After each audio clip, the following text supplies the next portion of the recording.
Hey guys, it's Allie. Welcome back to Infertile AF, the podcast. This is episode 67 called Amy B. So today's episode is sponsored by Proov, the first 5-minute at-home progesterone test to confirm ovulation. Progesterone is the hormone released after ovulation, and it needs to be elevated high enough for long enough to confirm successful ovulation. Problems with ovulation can make it difficult to get pregnant, but with Proov, you can figure out if you are ovulating successfully right from your very own home. This critical information can change the game when it comes to trying to conceive. What I love most about Proov is that it was invented by Amy Beckley, a PhD scientist and infertility warrior whose journey lasted 3 long years and included 7 miscarriages. She suspected that she was having trouble ovulating properly in her own journey, and lo and behold, she was right. She got a progesterone supplement to help and successfully conceived just a couple of cycles later. Her progesterone miracle is now 6 years old. So you guys know I love female-founded companies, and you know I love products that can truly help you go through this awful infertility road. So check out Proov. The best part is that they're giving Infertile AF listeners a special discount code. Go to proovtest.com, enter the code InfertileAF20, and you'll get 20% off your very first order. Thanks, Proov. So before we get started with Amy, I just wanted to remind you guys, in case you missed it, that Fertility Rally memberships are now live. So if you haven't had a chance yet to check it out, go to fertilityrally.com. You can check out all the different content we have. There's videos, there's articles, there's blogs, there's education, there's experts who are weighing in. And then we also have this packed schedule of virtual events and support groups as well. So we have a 7-day free trial. Check it out. DM me or email me if you have any questions. And we hope to rally with you soon. Thanks. Okay, guys, so back to Amy's story. So Amy had a PhD in pharmacology and an expertise in hormone signaling when she began tracking her own hormone levels at home because she thought she might have had a problem with ovulation, which was causing her to lose pregnancy after pregnancy. So again, this is one of those stories of a woman, a fertility warrior, an infertility warrior, who created something out of what she went through to help the community. So today she's not only going to tell us her own story and how she did eventually maintain a healthy pregnancy, but she's going to tell us about how she founded MFB Fertility Inc. and invented the Proov test in her own basement. So it's an awesome story. Amy's super cool, and I hope you guys enjoy it. Without further ado, this is Amy's infertility story.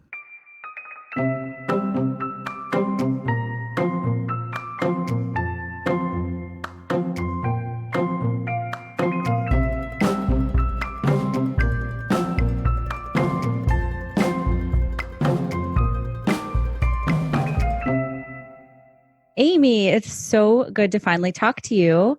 I'm so happy to finally talk to the person behind the product. So thank you so much for doing this. Yeah, no problem. I'm excited to be here. Thank you. So I always love to start at the beginning with people's stories and just ask, what you were like growing up and if you always wanted to be a mom. Yeah, absolutely. Absolutely. I've always been like a type A, like got to have everything in control. Like, here's my plan. Here's my checklist. I'm going to go to school, and then I'm going to get a career, and then I'll get a husband, and then I'll get a house, and then I'll get a dog, and then I'll have kids, like checking it off. Mm-hmm. So yeah, I was always in the plan. Did things happen in that exact order? Absolutely not. It never does, right? No. I was doing good. I went to school. I'm a scientist. I just love science. Mm-hmm. I thought I wanted to be a doctor. I went to school pre-med and volunteered in an ER. And the first time the doctor was like, here, hold this while I, put a needle in this guy's arm to give him stitches. And I about passed out. Like, we're going to need to reconsider this career path. You're like, maybe we need to change course here a little bit.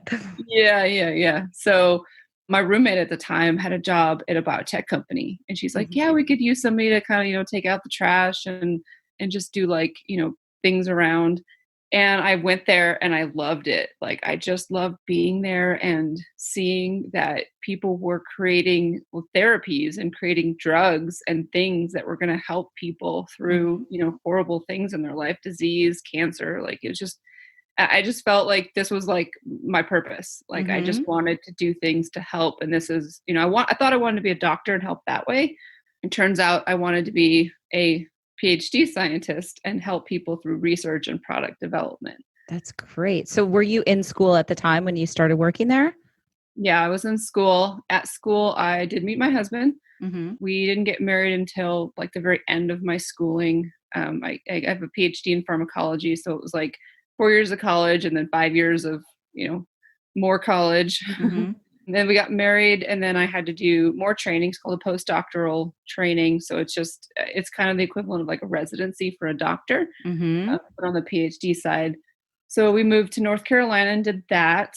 And that's when, we bought the house in the good neighborhood with a good school with the extra rooms for the two kids I was planning on having. Okay. Were you guys married at this point? Yeah, we were Okay. married. Been married for about two years. Mm-hmm. And had you And guys talked about having kids before you got married? You said it was yeah, always in your plan. Was it his plan as well? yeah. Well, I mean, if he had his way, he could live either way. Right. It was really like, but that is, it's a good point. That is a really good conversation to have, is before you get married to really have those conversations. Absolutely. My husband and I started dating when we were 16. So we certainly were not having those conversations. It was like, let's not get pregnant for the first like half of our relationship. So we never really had that conversation either. Yeah. Yeah. Yeah. No, I mean, like, I've never wanted like a huge family. I'm not like, I want, 10 children, because I think he would have been like, no. Mm-hmm. But for him, one or two was okay. Mm-hmm. And so that's, and we were on the same page, and that was great. It's about, 2 years in, had established, a career and a house and income. And, I was on birth control pill for, 10, 15 years and came off of it and thought, all right, it's got to be easy. Right. Teenagers are, doing it one time. Yeah. You're like, I'm ready now. Let's go. Yeah, yeah, yeah. And it was not easy, and I did all the things, right? The temperature and the ovulation tests and the cervical mucus and all this stuff. And I had these beautiful charts, and I could tell something was not right. Uh-huh. Was Um, that how it was from the beginning? You started charting everything, or did you kind of start to try casually before you started using the kits and all that stuff? no, Amy doesn't do casual. It's like, I'm gonna do this, I'm gonna do it right. Okay, fair. Uh, I mean, it seems like with your background, that makes perfect sense. That definitely tracks for you. So I get it. yeah, yeah, yeah. So, I was tracking, and I noticed something was wrong. I'd have long cycles, wasn't getting the positive ovulation test until towards the end of the cycle. And then I would spot a lot. And I just thought, okay, it was, just me coming off the hormones. But, after a couple months of that, I called a doctor, and I was like, look, I know there's something wrong. Can you help me? And it was no. It was a big fat no. Said, you know what, you haven't been trying long enough. You need to Mhm. try for 12 months. And you've only been trying 6. So, you're fine. Just Mhm. keep doing what you're doing, and I'm sure it's fine. And And how then old were you at that point, Amy? I was 28. Okay. So they were probably like, you're young, it's going to happen. Right. Right. And and the next couple months we actually conceived, and world came crashing down a couple weeks later when that one did not end so well. Mm-hmm. But I felt like, the quote unquote silver lining was, this is my opportunity to go out and get help. Like, I knew something was wrong. Something's obviously wrong. Surely now they will help me. And so I called them again, and they're like, oh no, miscarriage is totally normal. It happens. It's, don't call us back unless you've had 3 in a row. That's when my scientific brain started firing. Right. What in the world? Why do we live in a society that I have to have 3 miscarriages or have to be infertile for 12 months to get care? Absolutely. Yes. It was just like, what? Yeah. Like, and it was like, it wasn't just a matter of, okay, just wait. It was like, there was something wrong. there was something wrong. And I was Mm-hmm. like, I don't care how long, like, why do I have to wait some arbitrary time limit when I know Mm-hmm. something is wrong? So, we kind of fast forward the story a little bit. We had another loss, but then I hit the 12-month mark, Okay. and then I got to go talk to a doctor.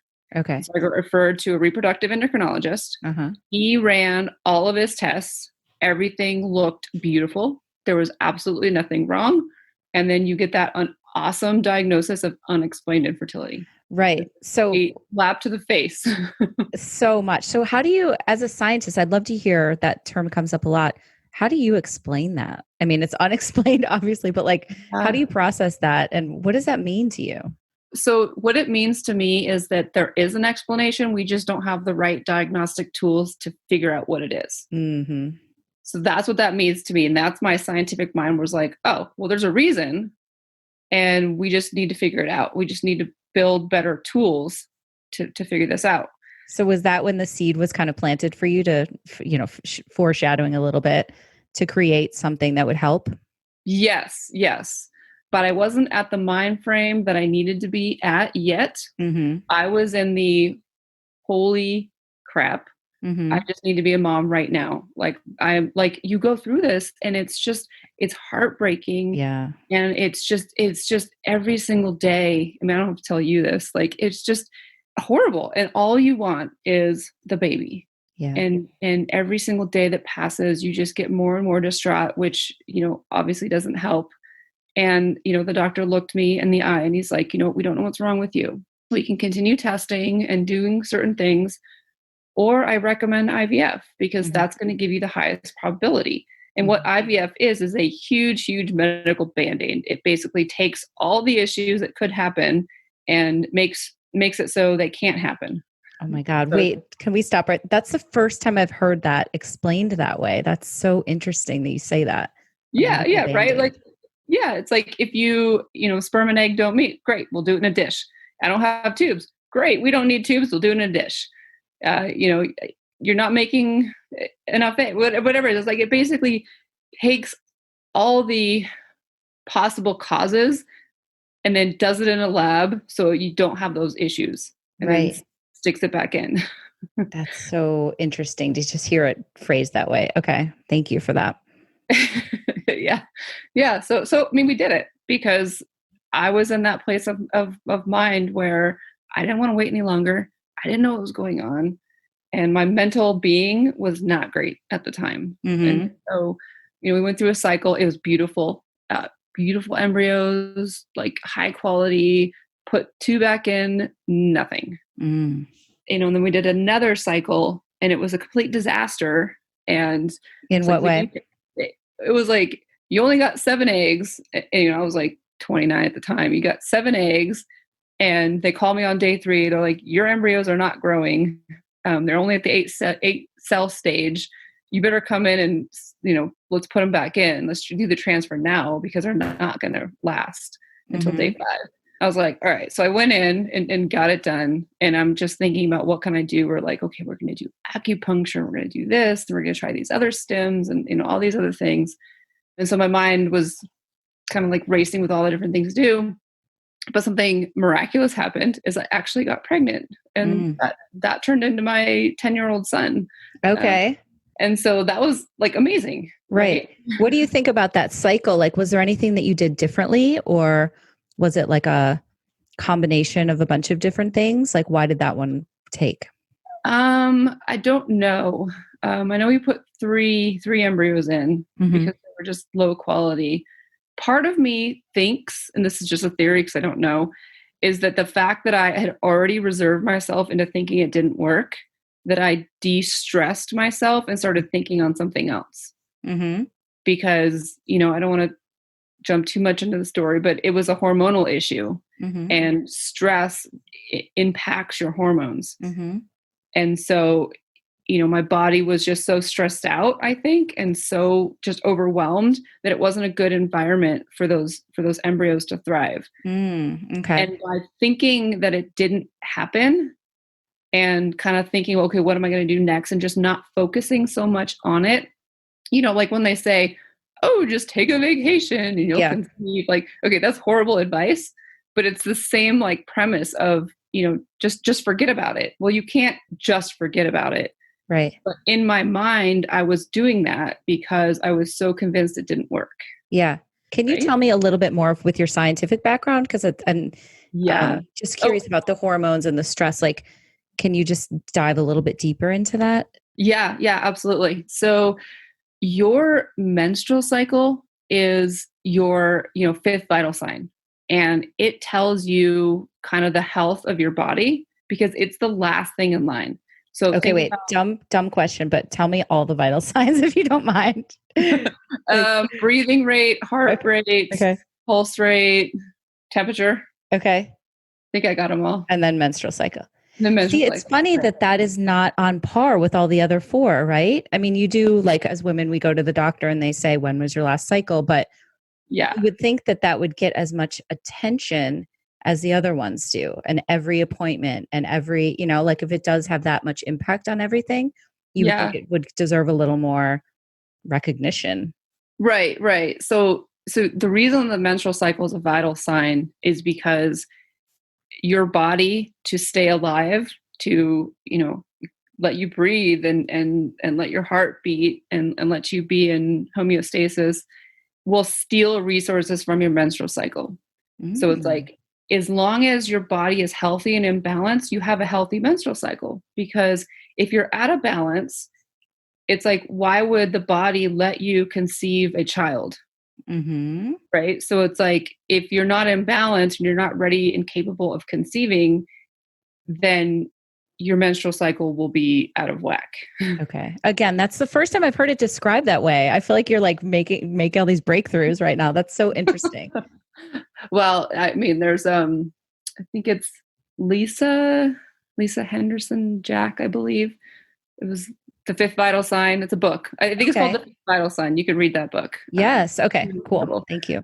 But yeah, basically what happens is it steals resources. So there's this thing called the cortisol steal, which, the two major hormones in the menstrual cycle are estrogen and progesterone. And the progesterone will actually get converted into cortisol to help you deal with stress. And so your body could be making enough of these hormones, and after ovulation makes enough of the hormone, but your body is under so much stress that it steals it and makes it into cortisol so that it can keep your body going and you don't crash and burn. So, all parts of IVF cycles have progesterone. They all do. And so, I was on it for both cycles, but it doesn't matter. Like, you can be giving yourself progesterone, but if your body is stealing it and taking it away from the uterus where it needs to help, let the embryo implant and thrive, then then you're not going to get pregnant, or you're going to get pregnant, you're going to have a miscarriage. Okay. So that's the science behind it. That's really interesting. Yeah. So yeah, I had my son, and then he's about a year and a half. And I, turned to my husband and I'm like, all right, just one more, and we're done. just one more. And, he agreed, but he was like, this is it. Like, 2 is the end. I was like, okay. And so I didn't want to do IVF. I felt like, that burning desire to do whatever it takes to have a child was not there as much. And instead it was replaced by the burning desire to figure out what was wrong with me. Okay. Yeah. I know it said in your bio, it was like you weren't sure if you could handle the physical and emotional challenge of another round of IVF, which I think is such a good way of putting it. Yeah. Like, I was just in a different mental state, right? Like, once once I had my son, I felt, more complete and like, adding to the family was not as big as a stress as the first one. And I don't know, that sounds kind of odd to say. No, I get it. So it's kind of cool because you're like, all right, now I'm going to turn on the science mind and use my like PhD in pharmacology and all this hormone knowledge that you have in trying to figure out how you can help yourself and other people too, right? Right. Yeah. So what did you do? You got to work, but like, what does that mean? What does that look like? Yeah, I mean, so at the time, my job was looking at the stress response. It was literally looking at cortisol and determining how it can come out of balance and what that causes. Mm-hmm. So, too much stress, you put on weight, you have, inflammation, inflammatory disorders, and that's the kind of stuff that I was researching. And my lab mate was researching the effects on estrogen and progesterone and cortisol. And so I sat and had a bunch of conversations with her about, all these things, and, went back to my doctor and had conversations with him and looked back at my charts. And it was just this theory that, I was ovulating, but I was not ovulating in a healthy manner. Mm-hmm. And so my body was crashing before the embryo had a chance to even get to where it needed to go. Okay. So, you ovulate, and then once the egg leaves the ovary, the corpus luteum forms, which will now produce a hormone called progesterone. Mm-hmm. And progesterone has to be secreted at a certain level for a certain number of days to prepare the uterus so that it's receptive for the embryo to attach. Okay. And so what was happening with me was that I was producing progesterone and it was not high enough and it would crash too soon. So that's called a luteal phase defect. Okay. And so it's a very common cause of infertility, and it's an ovulatory disorder. But the problem was that the current diagnostic to understand this problem was a progesterone blood draw on cycle day 21 or 7 days after ovulation. Okay. And that wasn't covering enough ground, you thought? Yes. Yeah. So, I was ovulating and I had those tests and those tests came back normal. But what was happening was my levels were dropping at about 8 or 9 days after ovulation. And then in a healthy, successful ovulation, progesterone is high until 10 days after ovulation. Mm-hmm. If you think about how long it takes an embryo to leave the ovary, travel down the fallopian tube and into the uterus, it's about 7 to 10 days. Wow. And so my body was starting to break down the uterine wall and starting to, my next menses before the embryo even had a chance. Okay. And so that was, kind of the conversations that I was getting in my mind, from temperature charting and seeing the spotting and, the blood work results and all that stuff. And I said, I'm just not making enough of this hormone. You guys give it to all women that are doing IVF. Can I just have this medication, but try naturally? Uh-huh.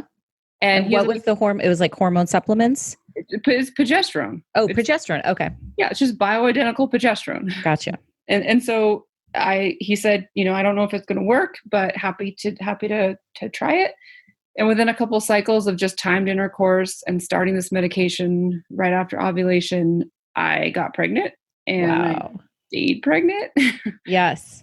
And now my daughter is 6. That must have felt like such, obviously, a physical breakthrough and like a personal breakthrough, but like in the name of science too. Like, were you like, oh my God, I just like figured something out that hasn't been figured out yet? Like, that's huge.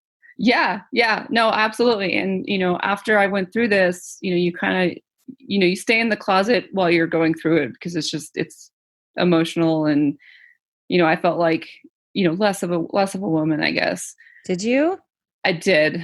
Because it was like, I was type A where I was like, well, I just, when I want something, I just go get it. Right. And I couldn't do it. And I just felt so helpless. And I'm like, why? Maybe I'm a bad scientist. Like if I can't even make my own science experiment work, right. Did you ever get depressed or like really down in the dumps about it all? Yeah, absolutely. Absolutely. And how did you get out of that? Exercise. I was a big runner, just going out and taking, half hour, 45 minutes to just clear my mind and think really, really helped a lot for me. Yeah. I was the same with Soul Cycle, like cycling and yoga. That was a huge part of it for me. It was just like also getting that like endorphin rush and, the serotonin and all that stuff. Like it just really helped me too. Absolutely. Yeah. Like clears your mind so you can think clearly, I guess. Yeah, exactly. Yeah. Okay. So you got pregnant with your daughter and then Well, first of all, backing up a little bit, how did it feel when you got that positive pregnancy test? It was like amazing. And then like the next day, I was like, wow, that's literally all I had to do. Yeah. Like that was so easy. Right. Why did I go through all of this other stuff? And then that's what kind of got my innovative juices flowing, so to Uh-huh. speak. Uh-huh. Like if we just had this knowledge and we had this better diagnostic tool to help women on day one, right? Because Right. remember, I knew I had a problem pretty much from day one, but it was like I hadn't waited long enough or had too many losses, and it was just like Mm-hmm. these arbitrary rules. Mm-hmm. And so that's what I set out to do, was to create something like a better diagnostic tool that gave you and your doctors more information to help get you to the goals faster. Mm-hmm. And so that's why we developed Proov. Right. So tell me about, you developed it kind of in your basement, right?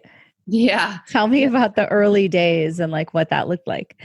Yeah. Well, I mean, I'm not some, VC funded, well connected investor type person. Uh-huh. I was literally an infertile scientist that wanted to make a difference. I love it. I had absolutely no idea like what to do. And I called up my other friend who also did IVF, and she's got PCOS, and PCOS is the reason that most women with PCOS aren't conceiving is because they're not ovulating, or they're not ovulating properly. Mm-hmm. So they're plagued by low progesterone. And so we have this like, okay, we got to do this. We got to do this. And so we just like literally went on the FDA website. We're like, all right, what do we got to do to create this device? And we developed this plan. And we didn't have a bunch of money or anything like that, so we went to crowdfunding. We're like, well, if this is an awesome idea and women want this, they'll buy it and we'll make What? it. So Like, what platform did you use for the crowdfunding? Was it like um, GoFundMe? Indiegogo. Oh, okay. Wow. And Yeah, what was the response? Like, what were the details with that? it was amazing. I mean, we got funded in 48 hours. What? People, How much money did you raise? we raised $45,000. In 48 hours? Yes. How? Did you do People like were like, PR oh my, behind the campaign or like no, no, no. People were just like, oh my gosh, I've been waiting for one of these tests for so many years. get out? That's crazy. Yeah, yeah. So I mean, we funded it, and then we hired a contractor who was legally able to create these type of things, according to FDA and all those regulatory rules.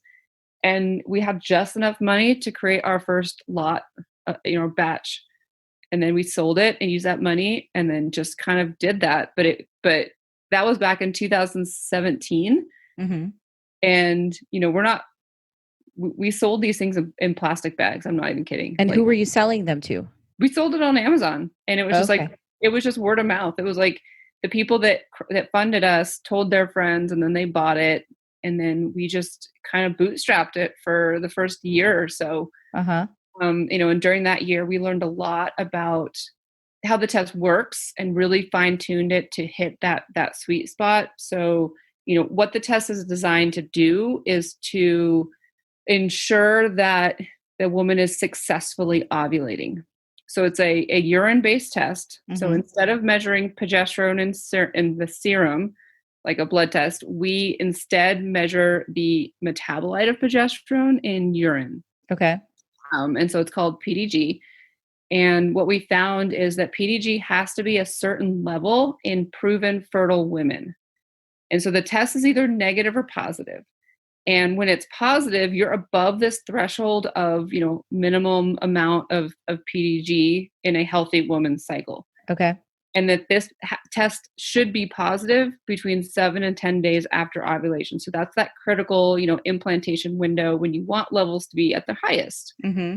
And so, it's a very simple thing is, you check with your ovulation test, you get a positive, and then you count 7 days and you test with Proov 7, 8, 9, and 10. And if Mm-hmm. they're all positive, it's beautiful, healthy ovulation. You're producing at least enough, PDG to say that you have a nice, healthy ovulation. And then And you're if supposed to have sex when, based on the test?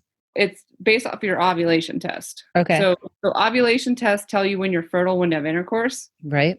Proov tests tell you that you've actually ovulated and actually have a chance at conception. Okay. So we're more of like, we kind of hang on the, infertility diagnostic spectrum, right? Like, I'm having intercourse in my fertile window according to these ovulation tests, but I'm not conceiving. Mm-hmm. Why? Okay, well, you take a Proov, and it's like, well, because you're not ovulating. That's why you're not actually producing eggs. So it doesn't necessarily tell you when to have intercourse. It means that it's like it's kind of your body's doing what it should be or not. Yes. Okay. Yeah. And then you take that information to your doctor and you can like track everything, or you can do it yourself. Okay. Yeah. The best place to start is your doctor. If you're not getting a single positive, you're not ovulating. And so there's certain things that the doctor can do. If you're getting a couple positives and then they go back negative, it's what we call a weak ovulation or insufficient. And then there's other things that doctors can do.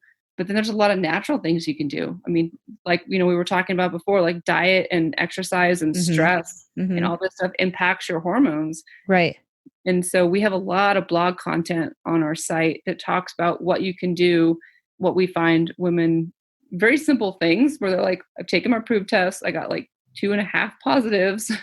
And then I started these changes and now all of a sudden they're all positive. And then the next month she got her positive pregnancy test. Gotcha. Okay. So tell me about, first of all, I love this product in that I know you guys feel really strongly in empowering women. And I love that, that's a huge mission behind what you guys have created. So I love that. But tell me what the kind of feedback has been from people that have used it. Like, it's working, right? Oh yeah, absolutely. We're able to give them information so that they can have those empowered conversations. Mm-hmm. We have this huge online support community. Like, we're very, very one-on-one hand-holding because we want women to have answers and access to this information.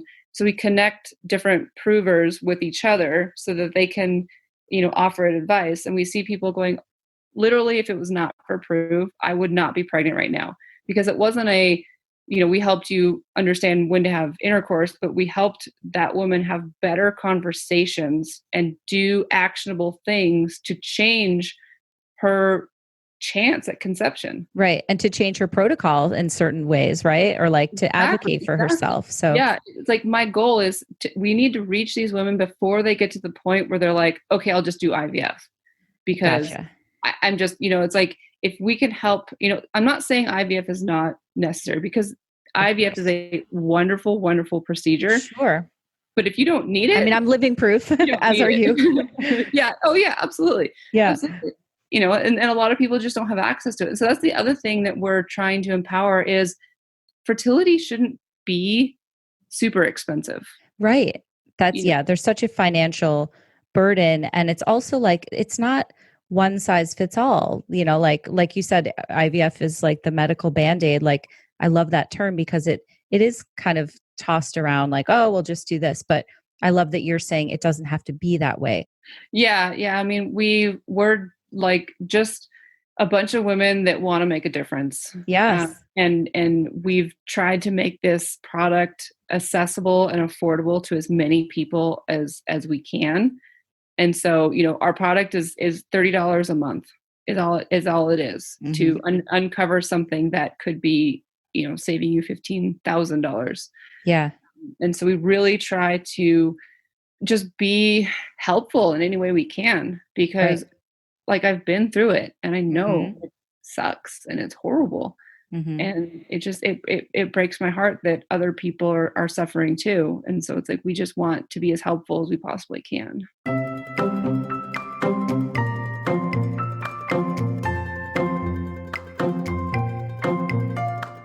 Okay, guys, thanks again for listening to my conversation with Amy. And Amy, thank you for doing it and being on my show. I just wanted to shout out again and thank everybody who has participated in Fertility Rally, our members, everybody who's written stuff for us, everybody who's participated and donated their time to our virtual events, which have been awesome. This is the place that I wish we had when I was going through this. So Blair Nelson of Fab Fertility and I have created this for all of you who are going through this. It's really everything you need under one roof. So if you haven't, check it out. If you have any questions or need anything, let me know. Definitely check out our free trial. It's at fertilityrally.com. And we've just poured our hearts and souls into this to make it a safe space for you and for anybody going through this. So thanks for listening, and I will talk to you guys next time.